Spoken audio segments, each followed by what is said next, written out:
Hi everyone, কেমন আছো তোমরা সবাই? আশা করি তোমরা সকলে খুব ভালো আছো। যা বৃষ্টি আর ভালো থাকবে কি করে, ম্যাক্সিমাম জায়গায় বন্যা পরিস্থিতি হয়ে গেছে, কন্টিনিউ বৃষ্টি হয়ে যাচ্ছে। এত বৃষ্টি মানে ইউজুয়ালি এই টাইমে হওয়ার কথা নয়। আমাদের মনে হয় এটা নিম্নচাপ। তো জানি না কবে এই বৃষ্টি কমবে। যত তাড়াতাড়ি বৃষ্টি কমে যায় ততই ভালো, কারণ যেখানে বন্যা পরিস্থিতি হয়ে গেছে তো তাদের ভীষণ কষ্ট হচ্ছে থাকতে।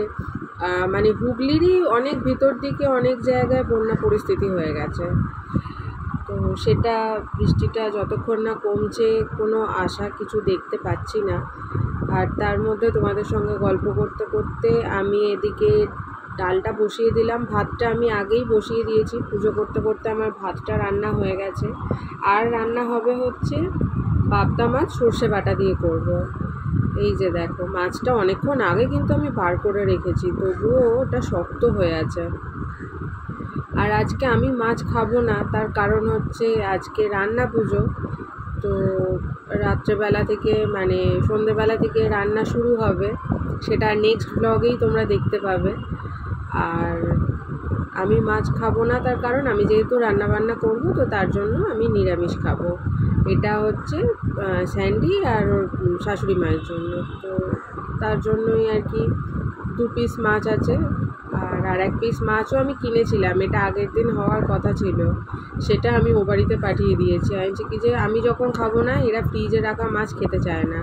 তা আমি বললাম যে তুমি যখন তোমার রান্না পুজোর মাছ কিনেই নিয়ে যাচ্ছ, তাহলে আমার এই 1 পিসটা তুমি নিয়ে চলে যাও। তা মারাও একেবারে এখান থেকেই ইলিশ মাছ কিনেছে, সেগুলো সমস্ত কিছু ভিডিও করে রেখেছি। রান্না পুজোর ফুল ভিডিও আসছে তোমাদের জন্য, সেটাও রেডি করছি। আর পাবদা মাছটা ভালো করে ধুয়ে নিচ্ছি, সর্ষে বাটা দিয়ে করব। খুব বেশি রান্নার আজকে ঝামেলাঝাটি নেই। ভাত হয়ে গেছে, মুসুর ডাল করেছি মানে বসিয়েছি। পাবদা মাছটা করব সর্ষে বাটা দিয়ে, আর আলুর চোখা মাখবো, যেটা স্যান্ডি আগের দিন যখন মাছের মাথা দিয়ে ডালটা করছিলাম, টমেটোটা যখন আমি ম্যাশ করছিলাম, ও বলেছে তুই আলুর চোখা মাখলে এরকমভাবে টমেটোটা ম্যাশ করবি।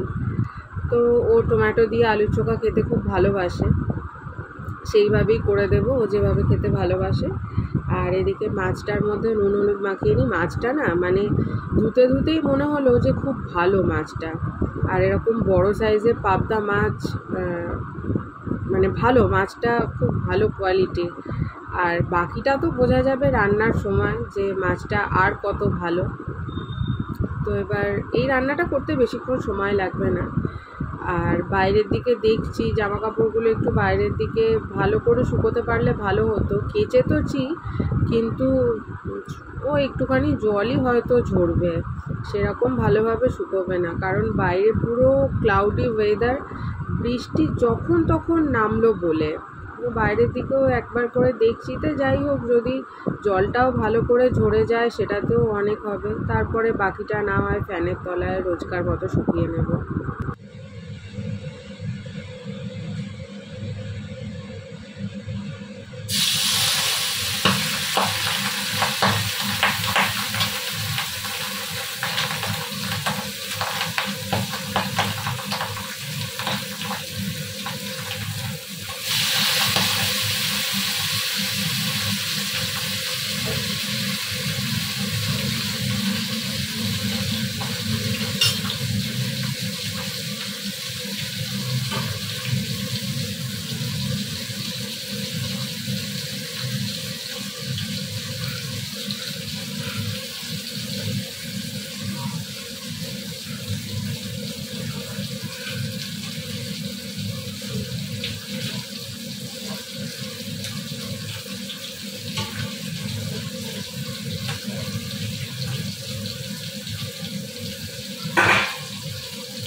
মাছটা কমপ্লিট হয়ে গেছে, তো এবার ডালটা ফোড়ন দিয়ে নেব, তারপরে আবার আলুর চোখাটারও প্রিপারেশন করতে হবে।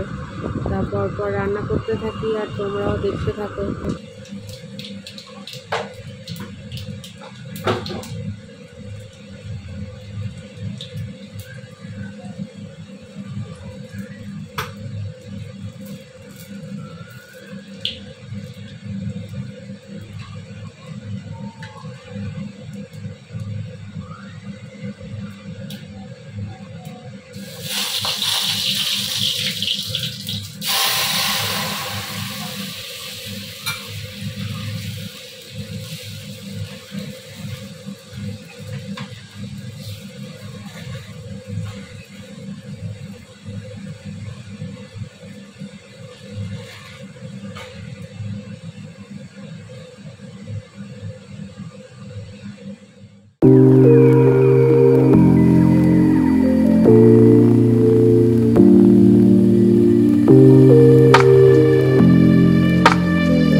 কবে যে রোদ্দুরটা বেরোবে না সেটারই আশা করছি। চারিদিকে এত মানে বৃষ্টিতে পুরো কেমন স্যাঁতস্যাঁতে টাইপের ওয়েদার, কেমন একটা বিচ্ছিরি, মানে একটু শুকনো কিছু নেই, সব ভেজা ভেজা, বড্ড বাজে লাগছে এবার।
তাহলে চলো ভিডিওটা আজকের মতো এখানেই শেষ করছি। দেখা হচ্ছে পরবর্তী রান্না পুজো স্পেশাল ব্লগের সঙ্গে। ততক্ষণের জন্য তোমরা সবাই ভালো থেকো। আর এই ভিডিওটা তোমাদের কেমন লাগলো সেটা অবশ্যই কমেন্ট করে জানাবে। ভালো লাগলে একটা লাইক করে দিও আর আমার চ্যানেলকে সাবস্ক্রাইব করো। আর ফ্রেন্ডস আর ফ্যামিলি সবার সাথে শেয়ার করো। এদিকে স্যান্ডির লাঞ্চ রেডি করে দিয়েছি, ও খেয়ে নিক। আজ তাহলে আসি, টাটা।